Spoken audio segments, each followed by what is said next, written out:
Xin chào các bạn đã quay trở lại với review 5 phút. Ở cuối tập 125, sau khi lấy mạng Minh Tử, Thạch Hạo liền cùng ông nội của mình trò chuyện. Biết được những gì Gia Gia trải qua, Thạch Hạo vô cùng phẫn nộ. Tuy nhiên, trò chuyện một hồi, nghe Gia Gia nói chỉ cần đột phá tới tôn giả cảnh thì có thể mọc lại tay chân, Thạch Hạo cũng yên tâm phần nào. Thế nhưng, sau khi kiểm tra cơ thể của Gia Gia mình, Thạch Hạo lại phát hiện trên người ông lại có một luồng âm khí trong xương cốt. Bởi vậy, Thạch Hạo liền tìm cách để giúp Gia Gia của mình, nhanh chóng lấy ra tờ giấy vàng mà Long Ngưu lưu lại, Thạch Hạo liền vứt nó lên không trung.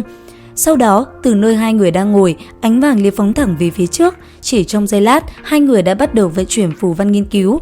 Giờ đây, ánh vàng đã bao phủ hai người. Ngay lập tức, cả hai đều nhận ra biến hóa và cuối cùng họ liền rơi vào trạng thái nhập định. Trải qua một đoạn thời gian dài, hai người rốt cuộc cũng ngộ đạo và thu được bảo thuật lôi đỉnh trí cao vô thượng.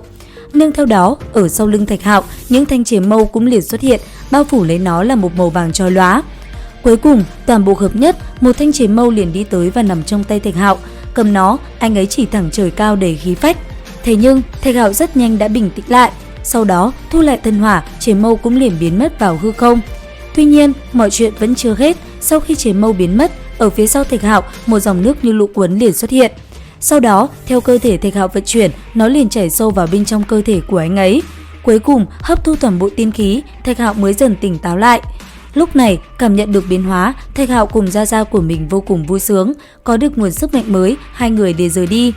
Trở lại hình dạng ban đầu, họ cũng liền phóng thẳng vào bên trong bí cảnh Nguyên Thiên để tìm kiếm cơ duyên cho mình.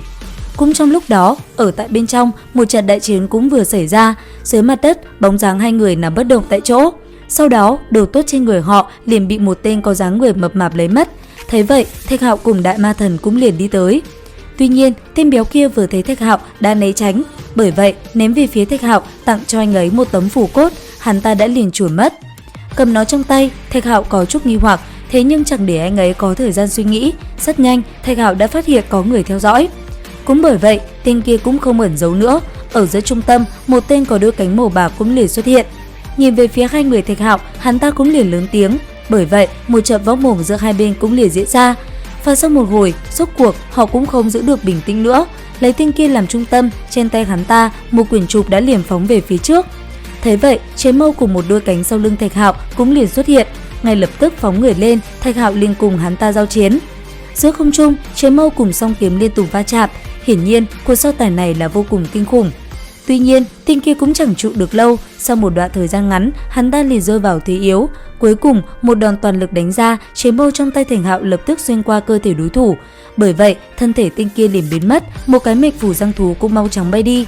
Tuy nhiên, trong cuộc chiến đó, Thạch Hạo cũng vô tình lấy được một món đồ tốt, bởi vậy anh ấy liền đưa cho Gia Gia mình một nửa. Xong xuôi, hai người quyết định rời đi khỏi nơi này để đi tìm hai tên sát thủ của Tinh Quốc. Lần này, họ muốn trả lại món nợ với đám người kia. Tuy nhiên, trên đường Thạch Hạo và tổ phụ đi tìm kiếm cặp sát thủ kia thì họ vô tình gặp phải Nguyệt Tiền Tiên Tử và đại nhân tuổi trẻ của Tiên Điện. Lúc này, vừa nhìn thấy nhau, ánh mắt của bốn người dường như đã tràn đầy địch ý, chẳng cần nói nhiều, khí thế trên người đã bạo phát. Thạch Hạo bất động như núi, động thiên duy nhất cũng liền mở ra bao phủ anh ấy ở bên trong, hào quang bất hủ phóng thích. Không nói một lời, cứ như thế cuộc chiến bắt đầu, cầm chính kích trong tay, tên đại nhân Tiên Điện đã liền thi triển phù văn phóng tới. Thế vậy, Thạch Hạo cũng liền tránh né, sau đó chính kích trên tay cũng liền xuất hiện, cầm nó trong tay, anh ấy cùng tên kia kịch liệt giao chiến. Và sau một hồi thử sức đối phương, cuộc chiến của hai người rốt cuộc cũng tới tuổi gay cấn. Lấy người của Tiên Điện làm trung tâm, hư ảnh khổng lồ xuất hiện. Thế vậy, hai cánh sau lưng Thạch Hạo cũng liền sáng lên, chém mâu trong tay tỏa sáng, anh ấy liền cầm nó phóng thẳng về phía trước.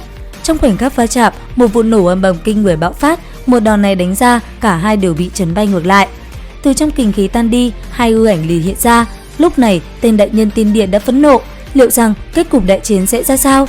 Theo dõi kênh để biết thêm chi tiết nhé. Đến đây thì hết tập 126 Thế giới hoàn mỹ. Xin chào và hẹn gặp lại các bạn ở những video tiếp theo.